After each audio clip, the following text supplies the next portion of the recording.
Good afternoon दोस्तों। तो जैसे कि आप सब जानते हैं कि हिंदी साहित्य का हमारा जो आदिकाल क्लास चल रहा है उसका अब तक जो है हम 2 क्लास कंप्लीट कर चुके हैं। 100 महत्वपूर्ण आदिकाल से जुड़े प्रश्नोत्तर हम डिस्कस कर चुके हैं। आज क्लास 3 का आरंभ होने जा रहा है और आज भी हम आदिकाल से जुड़े अत्यंत ही महत्वपूर्ण प्रश्नोत्तर डिस्कस करने जा रहे हैं जो विभिन्न प्रकार के प्रतियोगी परीक्षाओं में पूछा गया है। तो चलिए शुरू करते हैं। पहला सवाल, श्री गुरु ग्रंथ साहिब में निम्न में से किसकी रचनाओं का उल्लेख नहीं मिलता है? तो श्री गुरु ग्रंथ साहिब में निम्न में से किसकी रचनाओं का उल्लेख नहीं मिलता है? तो इसका सही उत्तर होगा आपका ऑप्शन नंबर सी, तुलसीदास। तो आपका सी ऑप्शन बिल्कुल यहाँ पे सही है। चलिए आगे बढ़ते हैं। मुल्ला दाऊद की चंदायन से प्रेमाख्यान काव्य परंपरा का प्रवर्तन किसने माना है? तो मुल्ला दाऊद की चंदायन से प्रेमाख्यान काव्य परंपरा का प्रवर्तन किसने माना है? तो इसका सही उत्तर होगा आपका option number A, doctor Ramkumar Verma. तो आपका ए ऑप्शन बिल्कुल यहाँ पे सही है। आचार्य रामचंद्र शुक्ल ने कुतुम्बन से प्रेमाख्यान काव्य परंपरा का उदय माना है और आचार्य हजारी प्रसाद द्विवेदी ने ईश्वरदास से प्रेमाख्यान काव्य परंपरा का उदय माना है। तो यहाँ से जो है 3 प्रकार के प्रश्न पूछे जा सकते हैं। चलिए आगे बढ़ते हैं। पुष्टि मार्ग में वल्लभाचार्य ने जिस 4 प्रकार की पुष्टि की बात कही है उनमें से सबसे ऊंचा पुष्टि जो इस संप्रदाय का चरम उद्देश्य थी वो क्या है? तो फिर से पढ़ते हैं। पुष्टि मार्ग में वल्लभाचार्य ने 4 प्रकार की पुष्टि की बात कही है, उनमें से सबसे ऊंची पुष्टि जो इस संप्रदाय का चरम उद्देश्य थी वो क्या है? तो इसका सही उत्तर होगा आपका ऑप्शन नंबर डी, शुद्ध पुष्टि। तो आपका डी ऑप्शन बिल्कुल यहाँ पे सही है। चलिए आगे बढ़ते हैं। सूफी और संत काव्य की प्रवृत्तियों के निम्न कथनों में असंगत कथन कौन सा है? तो इनमें से असंगत कथन कौन सा है? तो इसका सही उत्तर होगा आपका ऑप्शन नंबर ए, दोनों के अनुसार ईश्वर प्रकृति के कण कण में व्याप्त हैं। ये बिल्कुल गलत है। तो आपका ए ऑप्शन बिल्कुल यहाँ पे गलत होगा। बाकी संतों ने धार्मिक समन्वय और सूफियों ने सांस्कृतिक समन्वय का प्रतिपाद्य किया है, ये बिल्कुल सही है। संतों की शैली खंडन मंडन की थी जबकि सूफी इससे दूर थे और संतों की भाषा सद्धुकड़ी और सूफियों की भाषा अवधी है, ये भी बिल्कुल सही है। तो आपका ए ऑप्शन जो है बिल्कुल यहाँ पे गलत होगा। चलिए आगे बढ़ते हैं। मीरा के काव्य में इनमें से कौन सी विशेषता विद्यमान नहीं है? तो मीरा के काव्य में इनमें से कौन सी विशेषता विद्यमान नहीं है? तो इसका सही उत्तर होगा आपका ऑप्शन नंबर डी, आलंकारिक चमत्कार प्रदर्शन। तो आपका डी ऑप्शन जो है बिल्कुल यहाँ पे गलत है।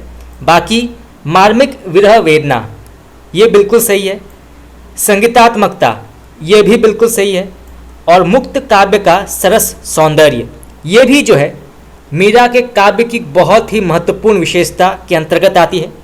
तो आपका डी ऑप्शन जो है बिल्कुल यहाँ पे गलत होगा। चलिए आगे बढ़ते हैं। सूरदास के भ्रमर गीत के संदर्भ में इनमें से कौन सा कथन असंगत है? तो भ्रमर गीत के संदर्भ में इनमें से कौन सा कथन असंगत है? तो इसका सही उत्तर होगा आपका ऑप्शन नंबर डी, इसमें सगुण और निर्गुण की विजय प्रतिपादित है। तो ये जो है बिल्कुल गलत है। इसमें सगुण पर निर्गुण की विजय प्रतिपादित नहीं हुई है। तो आपका डी ऑप्शन जो है बिल्कुल यहाँ पे गलत है। बाकी ये विप्रलंब श्रृंगार की रचना है, ये बिल्कुल सही है। इसमें व्यंग उपालंब की प्रवृत्ति दृष्टिगोचर होती है, ये बिल्कुल सही है। और इसमें प्रेम व्यंजना एवं तन्मयता का गहरा रंग है, ये भी बिल्कुल सही है। परंतु इसमें सगुण पर निर्गुण की विजय प्रतिपादित होती है, बिल्कुल सही है। इसमें जो है निर्गुण पर सगुण का विजय दिखाया गया है। तो आपका डी ऑप्शन जो है बिल्कुल यहाँ पे सही है। और ये जो है इसको आप नोट कर लीजिए, ये जो है ये विप्रलंब श्रृंगार की रचना मानी जाती है। ये प्रश्न भी जो है कई बार एग्जाम में पूछा जाता है। चलिए आगे बढ़ते हैं।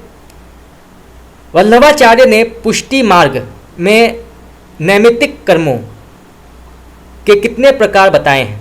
तो इसका सही उत्तर होगा आपका ऑप्शन नंबर ए 8। हिंदी के अमर कवि सूरदास की वाणी से देश के असंख्य सूखे हृदय हरे हो उठे और भग्ननाशा जनता को जीने का नवीन उत्साह मिला। ये कथन किसका है? तो फिर से पढ़ते हैं। हिंदी के अमर कवि सूरदास की वाणी से देश के असंख्य सूखे हृदय हरे हो उठे और भग्ननाशा जनता को जीने का नवीन उत्साह मिला। तो ये कथन किसका है? तो इसका सही उत्तर होगा आपका ऑप्शन नंबर बी श्याम सुंदर दास। तो आपका बी ऑप्शन बिल्कुल यहाँ पे सही है। चलिए आगे बढ़ते हैं। आचार्य रामचंद्र शुक्ल ने आदिकाल में सिद्धों और नाथों की रचनाओं की चर्चा का प्रयोजन क्या बताया है? तो आचार्य रामचंद्र शुक्ल द्वारा आदिकाल में सिद्धों और नाथों की रचनाओं की चर्चा का प्रयोजन क्या बताया? तो इसका सही उत्तर होगा आपका ऑप्शन नंबर ए अपभ्रंश भाषा के व्यवहार की परंपरा के कारण। तो आपका ए ऑप्शन बिल्कुल यहाँ पे सही है। चलिए आगे बढ़ते हैं। आदिकालीन सिद्धों की रचनाओं की भाषा आचार्य शुक्ल के अनुसार क्या थी? तो आदिकालीन सिद्धों की रचनाओं की भाषा आचार्य शुक्ल के अनुसार क्या थी? तो इसका सही उत्तर होगा आपका ऑप्शन नंबर ए पुरानी टकसाली। तो आपका ए ऑप्शन बिल्कुल यहाँ पे सही है। चलिए आगे बढ़ते हैं। राम भक्ति शाखा में श्रृंगारी भावनाओं का विशेष प्रचार करने वाले राम भक्त कवि कौन है? तो राम भक्ति शाखा में श्रृंगारी भावनाओं का विशेष प्रचार करने वाले राम भक्त कवि कौन है? तो इसका सही उत्तर होगा आपका ऑप्शन नंबर बी रामचरण दास। तो आपका बी ऑप्शन बिल्कुल यहाँ पे सही है। चलिए आगे बढ़ते हैं। इनमें से मलुकदास की रचना नहीं है। तो इनमें से मलुकदास की रचना कौन सी नहीं है? तो इसका सही उत्तर होगा आपका ऑप्शन नंबर ए निरपख मूल। तो आपका ए ऑप्शन बिल्कुल यहाँ पे सही है। बाकी रतन खान, ज्ञान परोछी और ज्ञान बोध ये मलुकदास की रचनाएं हैं। चलिए आगे बढ़ते हैं। ओ मन जान कवित अस्किन्हा मकु यह रहे जगत मह चिन्हा। ये पंक्ति किस कवि की है? बहुत ही प्रसिद्ध ये पंक्तियां हैं। तो ओ मन जान कवित अस्किन्हा मकु यह रहे जगत मह चिन्हा। तो इसका सही उत्तर होगा आपका ऑप्शन नंबर डी जैसी। तो आपका डी ऑप्शन बिल्कुल यहाँ पे सही है। चलिए आगे बढ़ते हैं। कौन सा क्रम रचना काल की दृष्टि से सही है? तो इसका सही उत्तर होगा आपका ऑप्शन नंबर ए पहले प्रकाशित हुई थी हंसावली, उसके बाद चंदायन, फिर पद्मावत और फिर मधुमालती। तो आपका ए ऑप्शन बिल्कुल यहाँ पे सही है।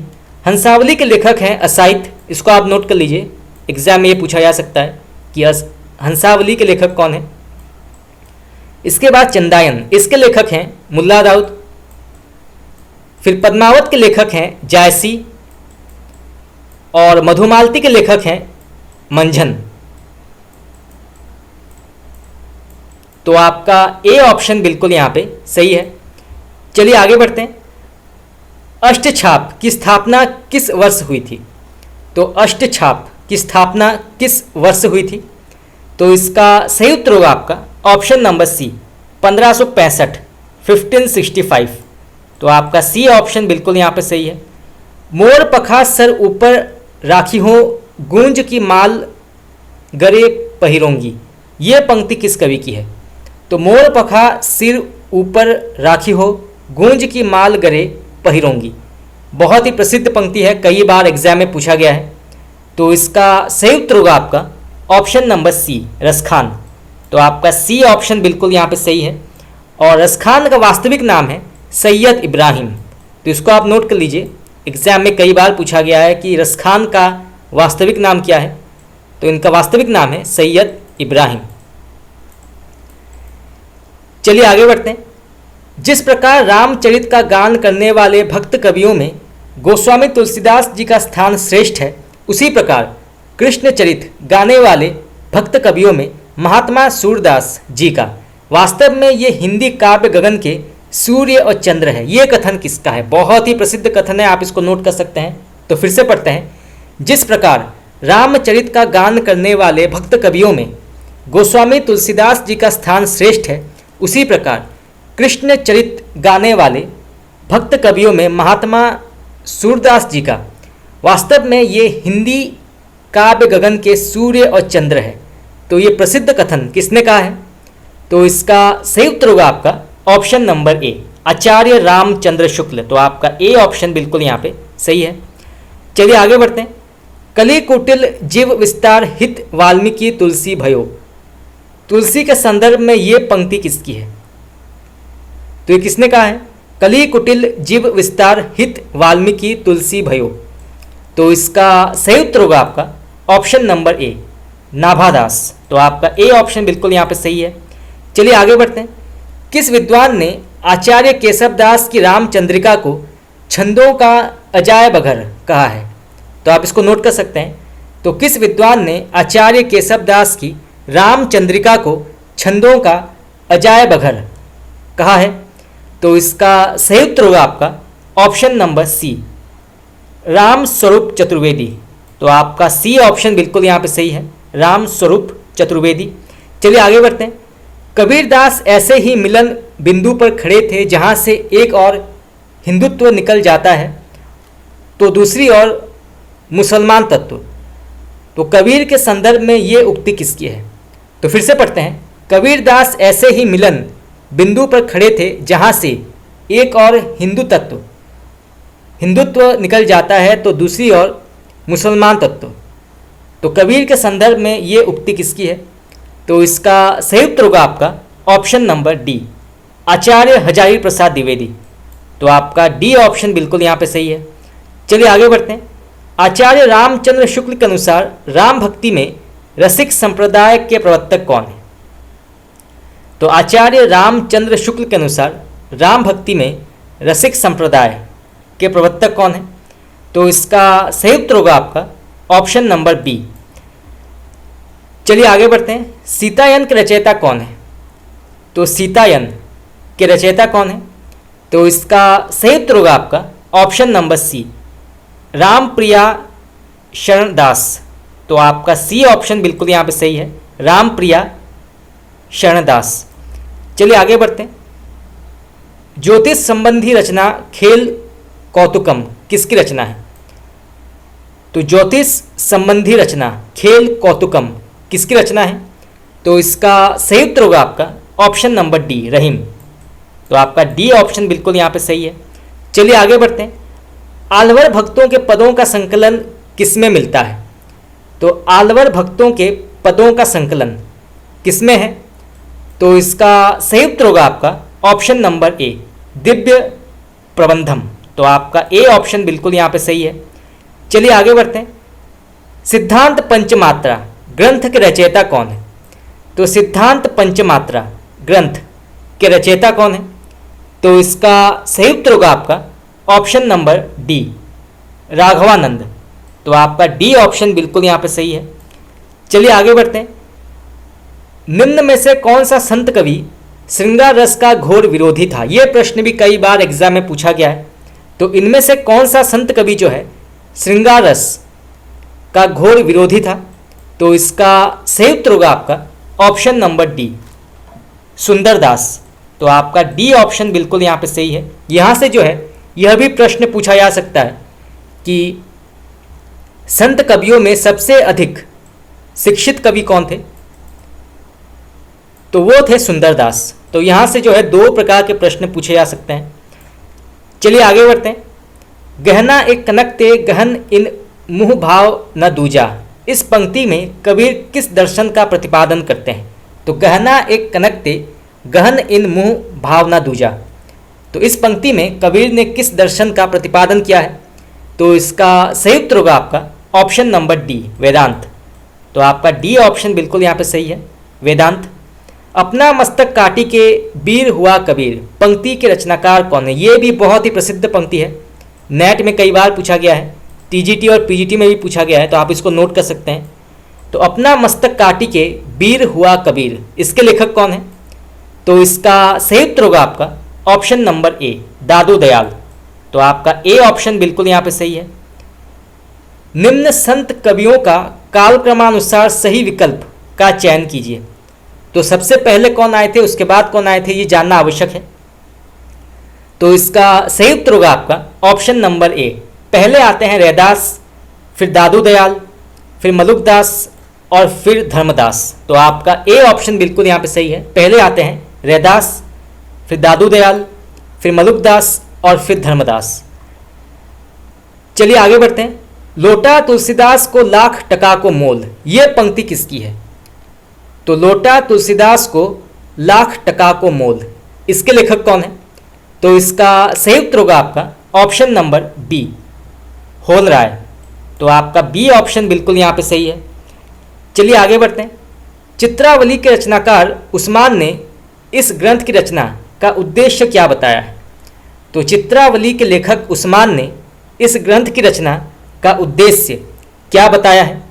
तो इसका सही उत्तर होगा आपका ऑप्शन नंबर सी, अमर होने की इच्छा पूर्ति। तो आपका सी ऑप्शन जो है बिल्कुल यहाँ पे सही है। तो चित्रावली को लिखने का जो मूल उद्देश्य है वो है अमर होने की इच्छा पूर्ति। चलिए आगे बढ़ते हैं। इनमें से राम भक्त कवियों का कालक्रमानुसार सही अनुक्रम क्या है? तो इसका सही उत्तर होगा आपका ऑप्शन नंबर ए। पहले आते हैं ईश्वरदास, फिर तुलसीदास, फिर अग्रदास और फिर नाभादास। तो आपका ए ऑप्शन बिल्कुल यहाँ पे सही है। पहले आते हैं ईश्वरदास, फिर तुलसीदास, फिर अग्रदास और फिर नाभादास। चलिए आगे बढ़ते हैं। गोरख जगायो जोग भक्ति भगायो लोग, ये किसकी पंक्तियाँ हैं? ये बहुत ही प्रसिद्ध पंक्तियाँ हैं, ये आपके नेट में कई बार पूछा गया है। तो गोरख जगायो जोग भक्ति भगायो लोग, इसके लेखक कौन है? तो इसका सही उत्तर होगा आपका ऑप्शन नंबर ए, तुलसीदास। तो आपका ए ऑप्शन बिल्कुल यहाँ पे सही है। निम्न में से असंगत युग्म का चयन कीजिए। तो इनमें से कौन सा ऑप्शन जो है वो गलत है? तो इसका सही उत्तर होगा आपका ऑप्शन नंबर ए, आध्यात्म रामायण, इसके लेखक नाभादास नहीं है। तो आपका डी ऑप्शन बिल्कुल यहाँ पे गलत होगा। बाकी पौरुष्य रामायण, इसके लेखक नरहरि भाट, ये बिल्कुल सही है। प्रद्युम्न चरित्र, तो प्रद्युम्न चरित्र के लेखक सधारू अग्रवाल, ये बिल्कुल सही है। और ध्यान मंजरी, इसके लेखक अग्रदास, ये भी बिल्कुल सही है। तो आपका डी ऑप्शन बिल्कुल यहाँ पे गलत होगा। चलिए आगे बढ़ते हैं। नंददास कृत किस ग्रंथ में शब्दों के पर्यायवाची संग्रह के साथ साथ श्रृंगारिक भावाभिव्यक्ति की श्रेष्ठता का उदाहरण है? तो फिर से पढ़ते हैं। नंददास कृत किस ग्रंथ में शब्दों के पर्यायवाची संग्रह के साथ साथ श्रृंगारिक भावाभिव्यक्ति की श्रेष्ठता का उदाहरण है?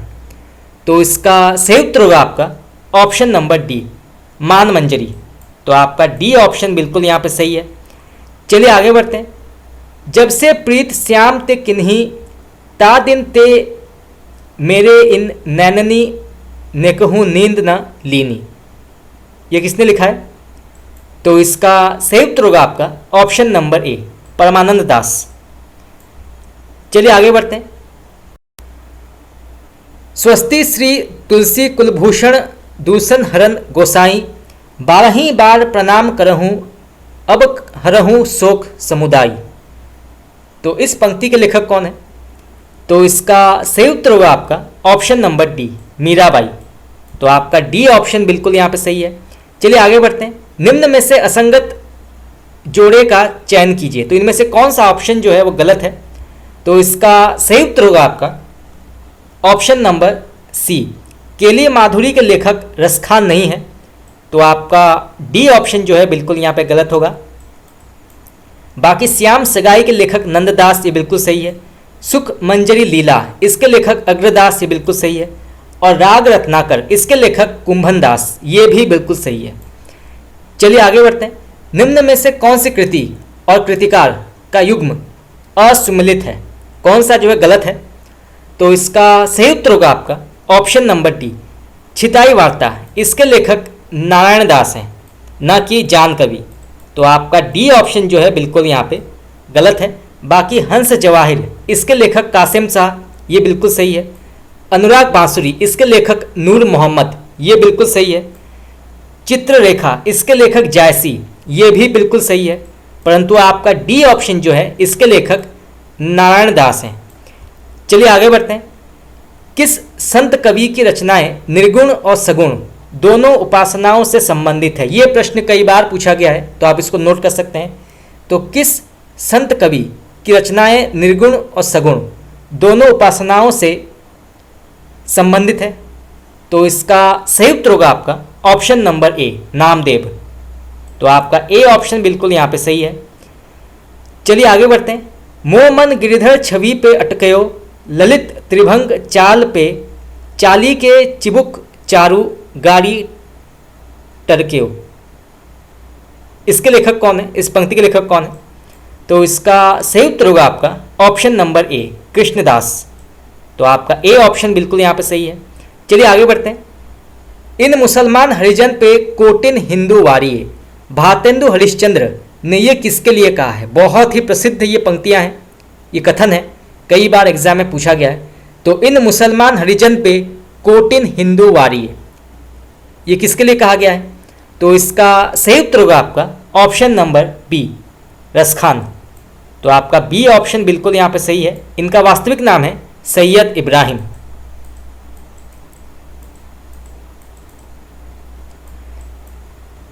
चलिए आगे बढ़ते हैं। निम्न में से असंगत युग्म का चयन कीजिए। तो इनमें से कौन सा ऑप्शन जो है बिल्कुल गलत है? तो इसका सही उत्तर होगा आपका ऑप्शन नंबर डी, गुण बावनी। इसके लेखक गंग कवि नहीं है, तो आपका डी ऑप्शन बिल्कुल यहाँ पे गलत होगा। बाकी कलि चरित्र, इसके लेखक बान है। पंथी गीत, इसके लेखक छीहल अग्रवाल, ये बिल्कुल सही है। और श्यामलता, इसके लेखक पृथ्वीराज, ये भी बिल्कुल सही है। चलिए आगे बढ़ते हैं। निम्न में से कौन सी रचना ध्रुवदास की नहीं है? तो इनमें से कौन सी रचना ध्रुवदास की नहीं है? तो इसका सही उत्तर होगा आपका ऑप्शन नंबर ए, गोवर्धन लीला। तो आपका ए ऑप्शन बिल्कुल यहाँ पे सही है, गोवर्धन लीला। चलिए आगे बढ़ते हैं। निम्न में से कौन सी रचना केशव दास की नहीं है? तो इनमें से कौन सी रचना केशव दास की नहीं है? तो इसका सही उत्तर होगा आपका ऑप्शन नंबर सी, उपासना बावनी। तो आपका सी ऑप्शन बिल्कुल यहाँ पे गलत है। बाकी विज्ञान गीता, रतन बावनी, छंदमाला, रामचंद्रिका, ये जो हैं केशव दास की बहुत ही प्रसिद्ध रचनाएं हैं। चलिए आगे बढ़ते हैं। ढाई अक्षर प्रेम का पढ़े सो पंडित होए, पंक्ति के रचनाकार कौन है? बहुत ही प्रसिद्ध ये पंक्ति है। ढाई अक्षर प्रेम का पढ़े सो पंडित होए। तो इसका सही उत्तर होगा आपका ऑप्शन नंबर डी, कबीरदास। तो आपका डी ऑप्शन बिल्कुल यहाँ पे सही है। यहाँ पे कबीरदास ये कहना चाहते हैं कि जो व्यक्ति ढाई अक्षर प्रेम पढ़ लेता है वही पंडित होता है, ना कि जो बड़े बड़े पोथी पढ़ता है या बड़े बड़े जो पुस्तक पढ़ता है उससे कोई पंडित नहीं होता। जो प्रेम का गुण जान लेता है वही सबसे बड़ा पंडित, सही सबसे बड़ा ज्ञानी होता है। चलिए आगे बढ़ते हैं। कबीर के काव्य में उपलब्ध अहिंसा का तत्व किस संप्रदाय की देन है? तो कबीर के काव्य में उपलब्ध अहिंसा का तत्व किस संप्रदाय की देन है? तो इसका सही उत्तर होगा आपका ऑप्शन नंबर ए, वैष्णव। तो आपका ए ऑप्शन बिल्कुल यहाँ पे सही है। चलिए आगे बढ़ते हैं। कबीर काणी राखी नहीं वर्णाश्रम सर दर्शनी, ये पंक्ति किसकी है? तो इसका सही उत्तर होगा आपका ऑप्शन नंबर डी, नाभादास। तो आपका डी ऑप्शन बिल्कुल यहाँ पे सही है। चलिए आगे बढ़ते हैं। निम्न में से कौन सी कृति और कृतिकार का युग्म असुमलित है? तो कौन सा यहाँ पे गलत है? तो इसका सही उत्तर होगा आपका ऑप्शन नंबर डी, विनय मालिका। इसके लेखक मलुकदास नहीं है, तो आपका डी ऑप्शन गलत है। बाकी अष्टपदी जोग ग्रंथ, इसके लेखक हरिदास निरंजनी, ये बिल्कुल सही है। अंगवधु के लेखक दादू दयाल, ये बिल्कुल सही है। और योग संदेश सार, इसके लेखक चरणदास, ये भी बिल्कुल सही है, परंतु आपका डी ऑप्शन यहाँ पे गलत है। चलिए आगे बढ़ते हैं। निम्न में से कौन सी कृति तुलसीदास की अंतिम कृति मानी जाती है? ये प्रश्न कई बार पूछा गया एग्जाम में, तो आप इसको नोट कर सकते हैं। तो निम्न में से कौन सी कृति जो है तुलसीदास की अंतिम कृति मानी जाती है? तो इसका सही उत्तर होगा आपका ऑप्शन नंबर सी, कवितावली। निम्न में से संत कवि कौन नहीं है? तो इनमें से संत कवि के अंतर्गत कौन नहीं आता है? तो इसका सही उत्तर होगा आपका ऑप्शन नंबर ए, रहीम। तो आपका ए ऑप्शन बिल्कुल यहाँ पे सही है। निम्न में से असुमेलित युग्म का चयन कीजिए। तो इनमें से कौन सा जो है ऑप्शन गलत है? तो इसका सही उत्तर होगा आपका ऑप्शन नंबर डी। सतनामी संप्रदाय के प्रवर्तक जीवाराम नहीं है, तो आपका डी ऑप्शन यहाँ पे गलत होगा। बाकी सनक संप्रदाय, इसके प्रवर्तक निम्बाचार्य हैं, ये बिल्कुल सही है। रुद्र संप्रदाय के प्रवर्तक विष्णु स्वामी हैं, ये भी बिल्कुल सही है। और साधो संप्रदाय, इसके प्रवर्तक संत बीरभान, ये भी बिल्कुल सही है। परंतु आपका डी ऑप्शन बिल्कुल यहाँ पे गलत है। चलिए आगे बढ़ते हैं। मुल्ला दाऊद कृत चंदायन के संदर्भ में असंगत कथन का चयन कीजिए। तो मुल्ला दाऊद कृत चंदायन के संदर्भ में असंगत कथन का चयन कीजिए।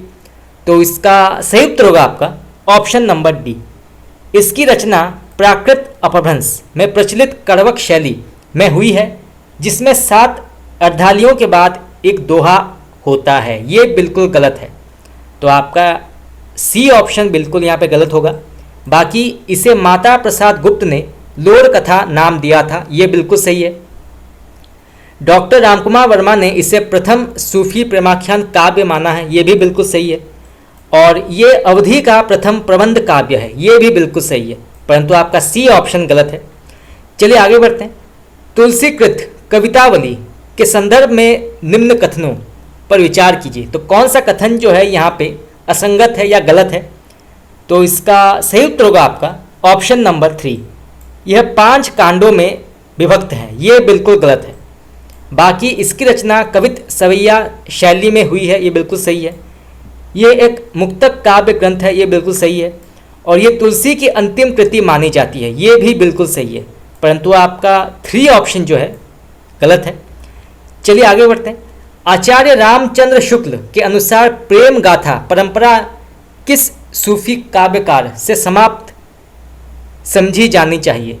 तो आचार्य रामचंद्र शुक्ल के अनुसार प्रेम गाथा परंपरा किस सूफी काव्यकार से समाप्त समझनी चाहिए? तो इसका सही उत्तर होगा आपका ऑप्शन नंबर सी। चलिए आगे बढ़ते हैं। जायसीकृत पद्मावत के संदर्भ में असंगत कथन का चयन कीजिए। तो पद्मावत के संदर्भ में असंगत कथन का चयन कीजिए। तो इसका सही उत्तर होगा आपका ऑप्शन नंबर सी। जायसी द्वारा पद्मावत में जो रहस्यवाद प्रकट किया गया है, उस पर विशुद्ध रूप से विदेशी प्रभाव परिलक्षित होता है, ये बिल्कुल गलत है।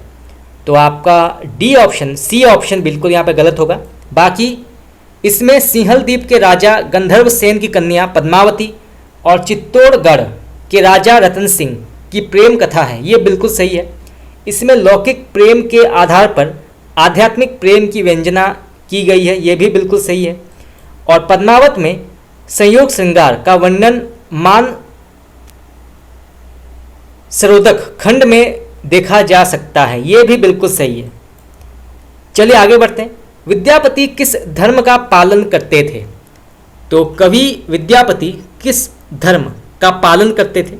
तो इसका सही उत्तर होगा आपका ऑप्शन नंबर डी, शैव। तो आपका डी ऑप्शन बिल्कुल यहाँ पे सही है। निम्न में से कौन सी एक उपाधि से विद्यापति विभूषित नहीं है? तो इनमें से कौन सा उपनाम या कौन सा उपाधि जो है वो विद्यापति को प्राप्त नहीं है? तो इसका सही उत्तर होगा आपका ऑप्शन नंबर बी, कवि श्रेष्ठ।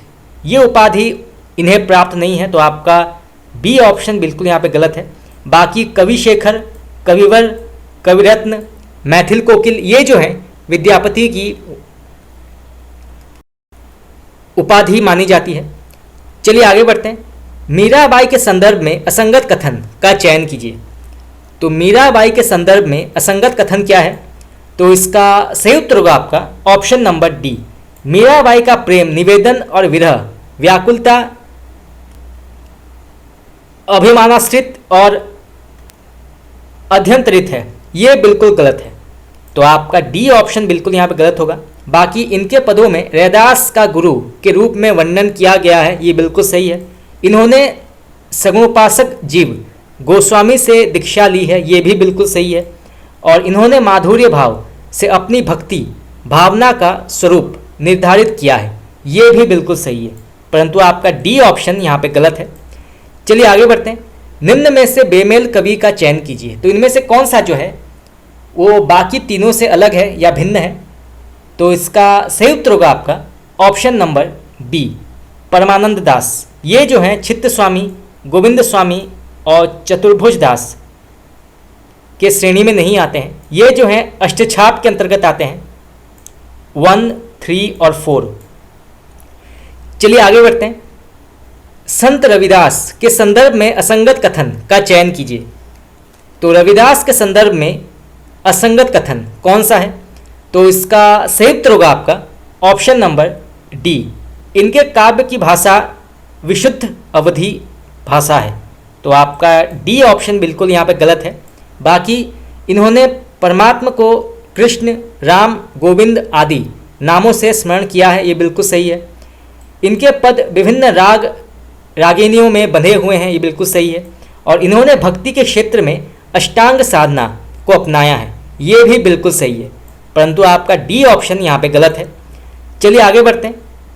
रहीम के संदर्भ में निम्न कथनों पर विचार कर सुसंगत कथनों वाले विकल्प का चयन कीजिए। तो यहाँ पे कौन सा जो है रहीम के संदर्भ में कथन गलत है या सही है बताना है। तो इसका सही उत्तर होगा आपका ऑप्शन नंबर ए। यहाँ पे सभी ऑप्शन जो है बिल्कुल सही है। इन्हें अरबी, फारसी, तुर्की, संस्कृत, ब्रज और अवधी भाषा का समुचित ज्ञान था, ये बिल्कुल सही है। इनके पिता का नाम बैरम खान था, ये बिल्कुल सही है। और वे संप्रदाय निरपेक्ष कवि थे, यानी कि वो किसी भी संप्रदाय से जुड़े हुए नहीं थे। तो आपका सी ऑप्शन भी बिल्कुल यहाँ पे सही है। तो ए, बी और सी तीनों सही है। चलिए आगे बढ़ते हैं। महाप्रभु वल्लभाचार्य के संदर्भ में गलत कथन कौन सा है? तो वल्लभाचार्य के संदर्भ में गलत कथन कौन सा है? तो इसका सही उत्तर होगा आपका ऑप्शन नंबर ए। दर्शन के क्षेत्र में वल्लभाचार्य का सिद्धांत पुष्टि मार्ग कहलाता है, ये बिल्कुल गलत है। तो आपका ए ऑप्शन यहाँ पे गलत होगा। बाकी महाप्रभु वल्लभाचार्य ने शुद्धाद्वैत मत का प्रतिपादन किया है, ये बिल्कुल सही है। वे ब्रह्म में दो अचैतन्य शक्ति मानते थे, ये बिल्कुल सही है। और वल्लभाचार्य जी के अनुसार त्रिगुणात्मक ब्रह्म श्री कृष्ण है, ये भी बिल्कुल सही है। तो आपका ए ऑप्शन यहाँ पे गलत होगा। चलिए आगे बढ़ते हैं। नंददास के संदर्भ में असंगत कथन के विकल्प का चयन कीजिए। तो नंददास के संदर्भ में कौन सा कथन गलत है? तो इसका सही उत्तर होगा आपका ऑप्शन नंबर बी। इनके द्वारा रचित भंवर गीत की गोपियाँ सूरदास की गोपियों की अपेक्षा भोली हैं, ये बिल्कुल गलत है। तो आपका बी ऑप्शन यहाँ पे गलत होगा। बाकी इनकी कवित्व शक्ति, शब्द चयन और पद लालित्य है, ये बिल्कुल सही है। इन्होंने माधुर्य भाव की भक्ति को अपने काव्य में प्रमुख स्थान दिया है, ये बिल्कुल सही है। और इनकी रचना रास पंचाधई रोला छंद में रचित है, ये भी बिल्कुल सही है। ये प्रश्न कई बार पूछा जाता है कि कौन सी रचना जो है रोला छंद में रचित है। तो इसका सही उत्तर होगा आपका रास पंचाधई, और इसके लेखक हैं नंददास। चलिए आगे बढ़ते हैं। रसखान के संदर्भ में त्रुटि युक्त कथन का चयन कीजिए। तो यहाँ पे जो है रसखान के संदर्भ में कौन सा एक कथन गलत है? तो इसका सही उत्तर होगा आपका ऑप्शन नंबर 3। इन्होंने कृष्ण के प्रति वियोग श्रृंगार भावना निरूपित की है, ये बिल्कुल गलत है। तो आपका सी ऑप्शन यहाँ पे गलत होगा। बाकी ये विट्ठलनाथ से दीक्षा लेकर वल्लभ संप्रदाय में दीक्षित हुए थे, ये बिल्कुल सही है। ये दिल्ली के एक पठान सरदार माने जाते हैं, ये बिल्कुल सही है। और इनकी रचनाएं सुजान रसखान है, ये भी बिल्कुल सही है। तो आपका सी ऑप्शन यहाँ पे गलत होगा। चलिए आगे बढ़ते हैं। तुलसीदास जी के 20-16 छंदों वाली इस रचना में विवाह के अवसर पर दूल्हे को सजाए जाते समय नाखून पर मेहंदी लगाए जाने का प्रसंग वर्णित है। तो यहाँ पे जो है तुलसीदास की कौन सी रचना में दूल्हे को सजाते समय नाखून पर मेहंदी लगाए जाने का प्रसंग वर्णित है? तो इसका सही उत्तर होगा आपका ऑप्शन नंबर डी, रामलला नहचू। तो आपका डी ऑप्शन बिल्कुल यहाँ पे सही है। चलिए आगे बढ़ते हैं। स्वामी अग्रदास के संदर्भ में असंगत कथन का चयन कीजिए। तो इसका सही उत्तर होगा आपका ऑप्शन नंबर ए, ये नाभादास के शिष्य थे। ये बिल्कुल गलत है। तो आपका ए ऑप्शन यहाँ पे गलत होगा। बाकी इन्होंने अग्र अली के नाम से रचनाएं लिखी हैं, हम पहले पढ़ चुके हैं। तो इनका जो दूसरा नाम है वो है अग्र अली, ये बिल्कुल सही है। इन्हें सीता जी की सखी चंद्रकला का अवतार कहा जाता है, ये बिल्कुल सही है। और ये राम भक्ति में रसिक संप्रदाय के प्रवर्तक माने जाते हैं, तो ये भी बिल्कुल सही है। तो आपका ए ऑप्शन बिल्कुल यहाँ पे सही होगा। चलिए आगे बढ़ते हैं।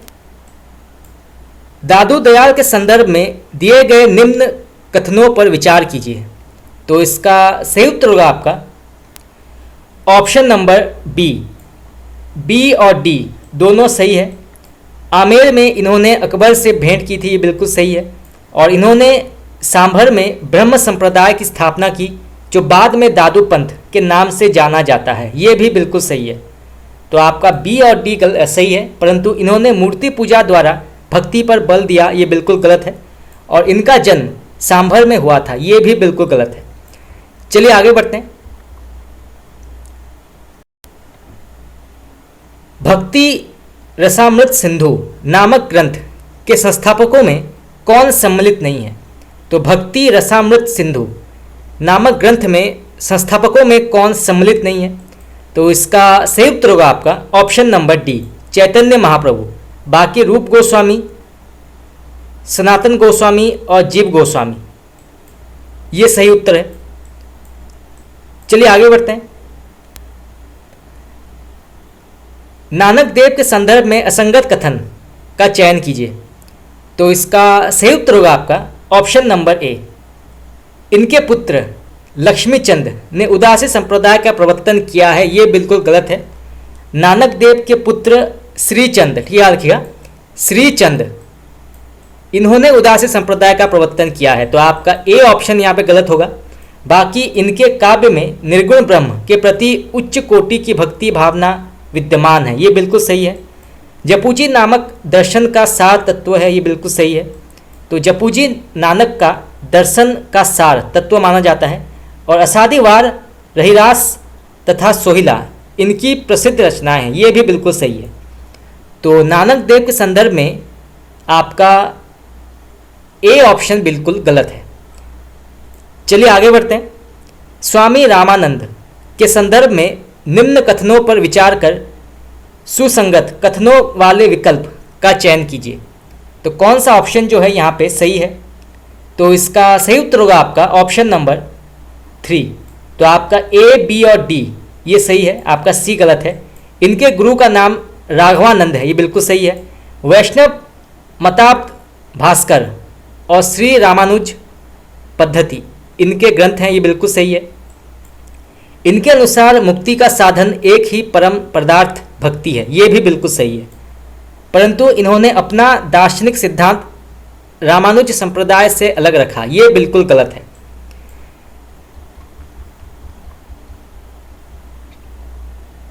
इसका सही उत्तर होगा आपका ऑप्शन नंबर 2, तुलसीदास। चलिए आगे बढ़ते हैं।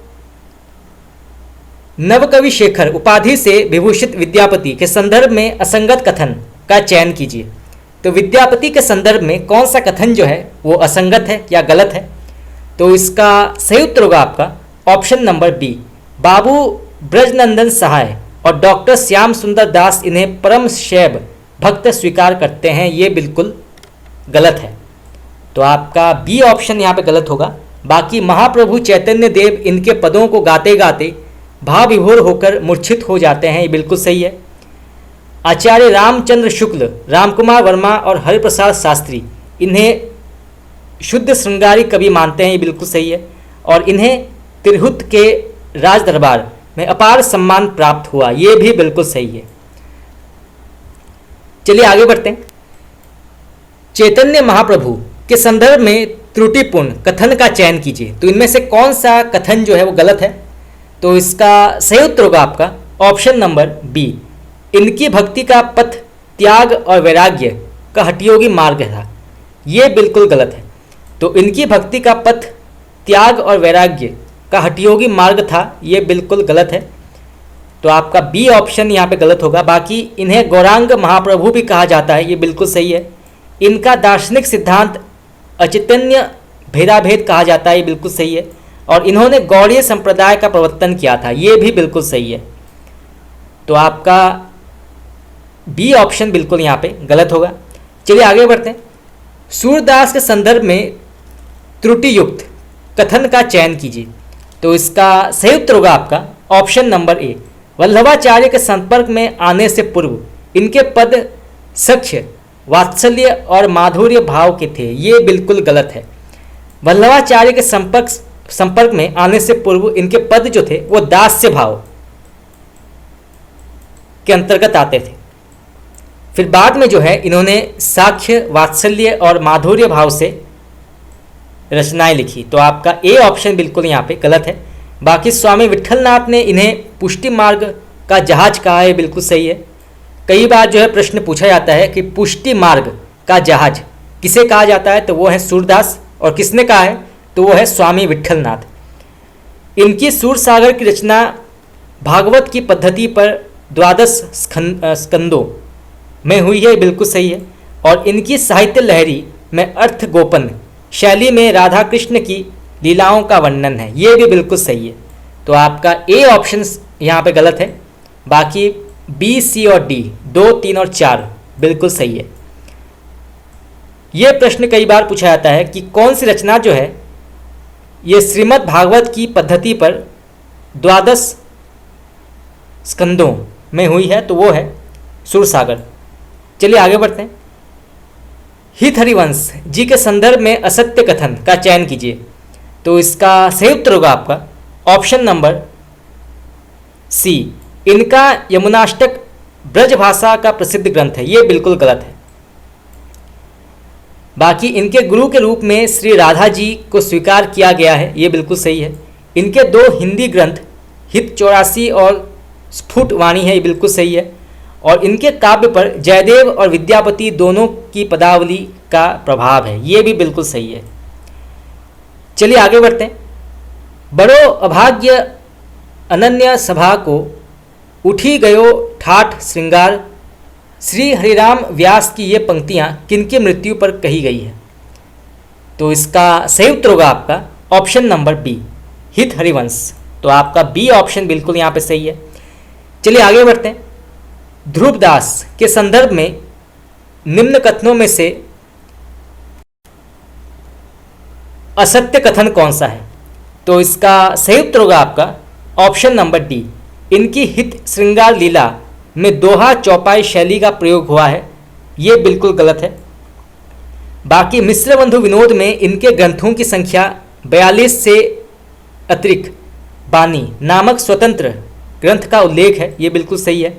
इनका लक्ष्य राधा वल्लभ संप्रदाय का तात्विक विवेचन प्रस्तुत करना है, ये बिल्कुल सही है। और जटिल और दुर्बोध तत्वों को समझने के लिए इन्होंने वचनिका का प्रयोग भी किया, ये भी बिल्कुल सही है। चलिए आगे बढ़ते हैं। स्वामी हरिदास के संदर्भ में असंगत कथन का चयन कीजिए। तो इनमें से कौन सा कथन जो है वो हरिदास के संदर्भ में गलत है। तो इसका सही उत्तर होगा आपका ऑप्शन नंबर 3, इन्होंने आगरा में अकबर से भेंट की थी, ये बिल्कुल गलत है। बाकी अकबर का दरबारी कवि तानसेन इनका शिष्य था, ये बिल्कुल सही है। इनके अनुसार सच्चे मीत तो श्री बिहारी जी हैं, ये बिल्कुल सही है। और इन्होंने सखी संप्रदाय का प्रवर्तन किया है, ये भी बिल्कुल सही है। इसको जो है हरिदासी संप्रदाय भी कहा जाता है। तो आपका सी ऑप्शन बिल्कुल यहाँ पे सही है। चलिए आगे बढ़ते हैं। कवि पृथ्वीराज के संदर्भ में असंगत कथन का चयन कीजिए। तो इसका सही उत्तर होगा आपका ऑप्शन नंबर सी, अकबर के प्रति इनमें राजभक्ति थी, इस कारण वे महाराणा प्रताप सिंह के प्रति घृणा रखते थे। तो आपका सी ऑप्शन जो है बिल्कुल यहाँ पे गलत है, ये कथन गलत है। बाकी बैठी कृष्णन रुक्मिणी री इनका भक्ति श्रृंगार का अनुपम ग्रंथ है, ये बिल्कुल सही है। ये वल्लभ संप्रदाय में दीक्षित थे, ये बिल्कुल सही है। और अकबर के दरबार कवि होते हुए भी इन्होंने महाराणा प्रताप सिंह का यशोगान किया है, ये भी बिल्कुल सही है। तो आपका सी ऑप्शन जो है बिल्कुल यहाँ पे गलत होगा। तो फ्रेंड्स, आज के इतना ही। आज हमने भक्तिकाल के लगभग 80 प्रश्नोत्तर डिस्कस किए और इसी के साथ जो है हमारा भक्तिकाल यहाँ पे समाप्त हुआ। कल हम आदिकाल के जो प्रश्नोत्तर हैं वो हम डिस्कस करेंगे। तो आज के लिए इतना ही। आप लोगों को कैसा लगा क्लास आप मुझे बता सकते हैं कमेंट करके। आपका बहुत बहुत धन्यवाद।